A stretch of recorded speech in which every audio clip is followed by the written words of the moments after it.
लाडकी बहीण योजनेत आता भाजप पदाधिकाऱ्यांनी लाडकी बहिणीसोबतच थट्टा केल्याचा प्रकार समोर येत आहेत। खात्यात 2100 रुपये जमा होणार असे सांगून भाजप सदस्य नोंदणी अभियानात अर्ज भरून भाजप सदस्य बनविल्याचा प्रकार नांदेड शहरातील सांगवी या गावात घडला। सदस्य नोंदणीचा शेवटचा दिवस असल्याने नांदेड शहरासह जिल्ह्यात भाजपाने अनेक कॅम्प लावून सदस्य नोंदणी अभियान राबविले।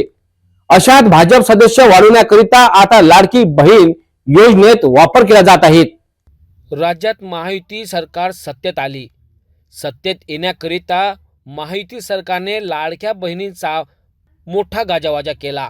आगामी स्थानिक स्वराज्य संस्थांच्या निवडणुका डोळ्यासमोर ठेवून भाजपने राज्यभरात आता सदस्य नोंदणी अभियान राबविण्यास सुरुवात केली। याच सदस्य नोंदणीचा शेवटचा दिवस असल्याने नांदेड शहरासह जिल्ह्यात भाजपाने मोठे कॅम्प लावून भाजपा सदस्य मोहीम राबवली। परंतु सदस्य मोहीम राबवण्याकरिता भाजपने नांदेड शहरात एक नवीन शक्कल लढविली।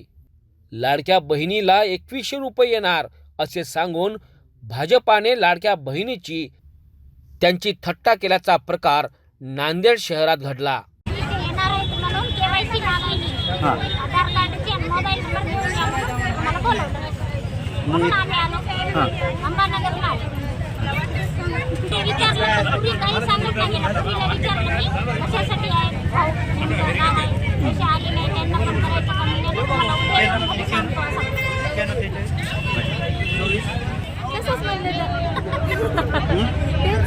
केवायसी लाडक्या बहिणीची करायची आणि 2100 रुपये येणार आहे।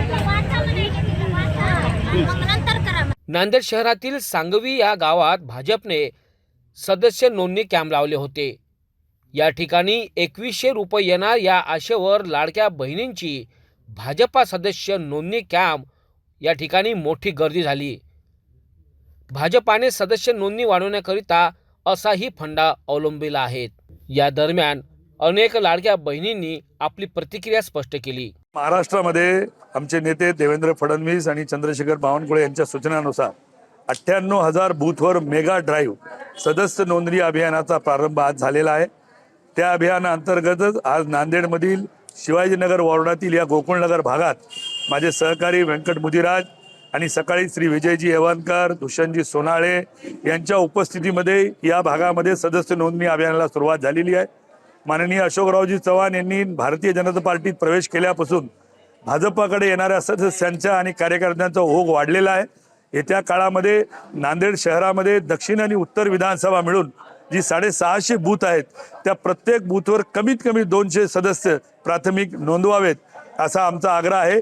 आम्हाला प्रत्येक विधानसभेला 50,000 सदस्य असं लक्ष देण्यात आलं आहे। पण निश्चितच मला असं वाटतं की अशोकरावजीच्या येण्यामुळे हे लक्ष आम्ही येत्या 15 जानेवारीपर्यंत सहज पार करू आणि त्याही पेक्षा जास्तीचा आकडा गाठण्याचा आमचा प्रयत्न आहे। राज्यामध्ये लाडकी बहीण योजनेचा लाखो बहिणी लाभ घेत आहेत। मात्र याच लाडकी बहीण योजनेचा भाजप पदाधिकाऱ्यांनी वेगळाच फायदा घेतल्याचा नांदेड शहरात दिसून आले।